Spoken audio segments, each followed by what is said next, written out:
Hello students, today we are going to understand the essay Structure, Sign and Play in the Discourse of Human Sciences by Jacques Derrida.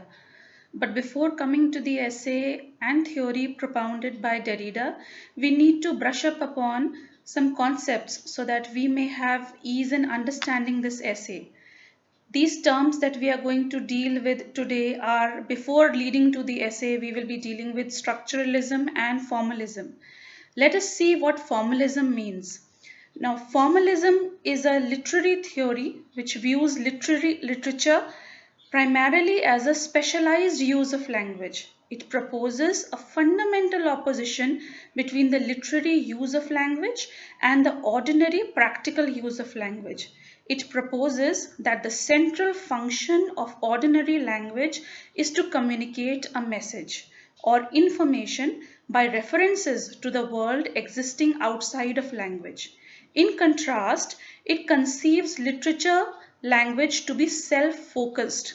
According to the formalists, the function of literary language is not to convey information by making extrinsic references, but to offer the reader a special mode of experience by drawing attention to its own formal features, that is, to the qualities and internal relations of the linguistic signs themselves.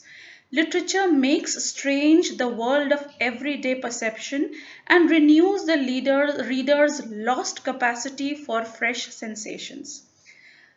The next term that we are going to understand today is structuralism. What is structuralism? Structuralism designates the practice on analyzing and evaluating a work of art on the explicit model of structuralist linguistics. It is based upon the concept that things cannot be fully understood in isolation. They have to be seen in the context of larger structures they are part of. Structuralist criticism views literature as a second order signifying system that uses the first order structural system of language as its medium. Structuralist critics often apply a variety of linguistic concepts to the analysis of a literary work, such as the distinction between phonemic and morphemic levels of organization or between paradigmatic and syntagmatic relationships. Literary structuralism explains how it is that a competent reader is able to make sense of a particular literary text by specifying the underlying system of literary conventions and rules of combination that has been unconsciously mastered by a reader. As an academic study, structuralism is primarily concerned with the study of structures. It analyzes how things get organized into meaningful entities. It studies the structural relationship between things as well.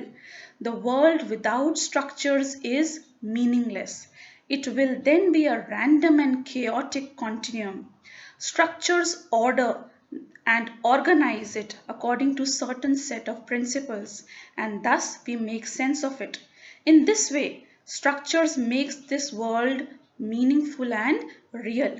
Once discovered, structures show us how meanings come about. I hope these two terms have been understood by you. Now coming to the essay, that is Structure, Sign and Play in the Discourse of Human Sciences by Jacques Derrida. Now, Jacques Derrida's paper entitled Structure, Sign and Play in the Discourse of Human Sciences was delivered in the year 1966, and it particularly proved influential to the creation of post-structuralism. Now, the post-structuralist movement runs counter to structuralism of Ferdinand de Saussure. Saussure claimed that the signifier refers directly to the signified. Derrida opposes this view by stating that the notion of a direct relationship between signifier and signified is not acceptable and not possible.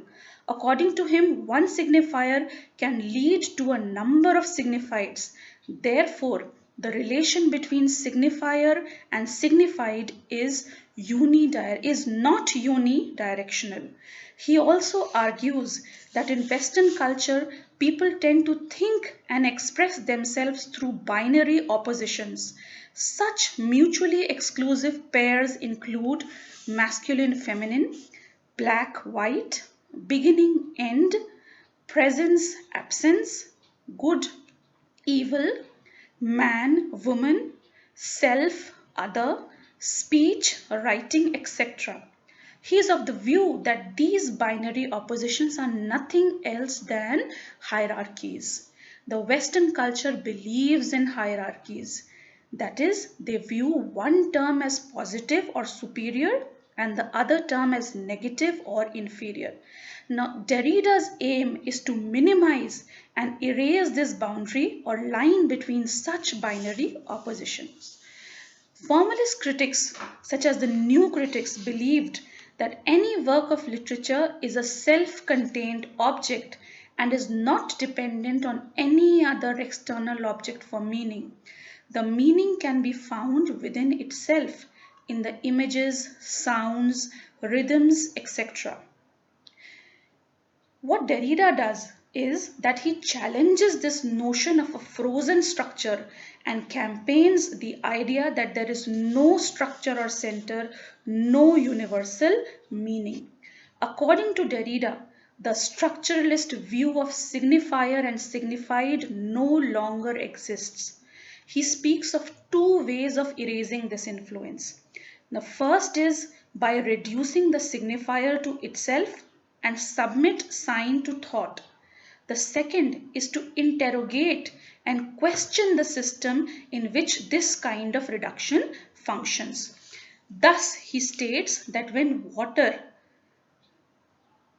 the term water is used, which is a signifier, a number of signifieds or images that come to our mind are a lake, a pond, a river, the chemical symbol H2O, water drops, a swimming pool, a tornado, a cyclone, etc. All these signifieds can emerge in our mind.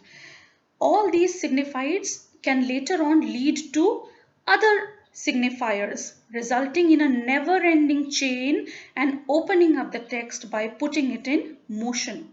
Therefore, the text is not a frozen structure but something that is in a state of motion. The next point that Derrida argues is that in the case of speech and writing in Western thought, speech has been given a primary position, whereas writing has been accorded a secondary or derived status. Since the times of Plato, writing has been considered as a mere representation of the spoken word. Derrida is against this logocentric tradition of Western thought. Derrida came up with a literary theory that regarded language as inadequate to convey the meaning, for languages are all based upon sound symbols. Communication is therefore made fuller with gestures, facial expression, and so on. Since the word may mean different to different thinkers, distortion is possible. Derrida challenges the conventional theory that language has the potential to refer to an extra-textual world or to express determinate signification. For this, he coined the term deconstruction. According to Derrida, deconstruction does not mean destruction. Deconstruction can be achieved in two steps. First is the reversal phase. In the reversal phase, Derrida says that since the Western thought talks of pairs that are hierarchically ranked, the first step should be to extinguish this power struggle and their places should be reversed.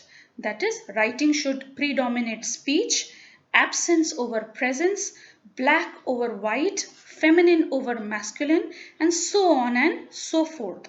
The second phase that he talks about is the neutralizational phase. By this he means that the words which were favored in the first phase must be challenged and removed from binary logic. Thus, all previous dualistic thinking should be left behind. Writers and critics should come up with new terms like androgyny, which means a combination of the masculine and the feminine.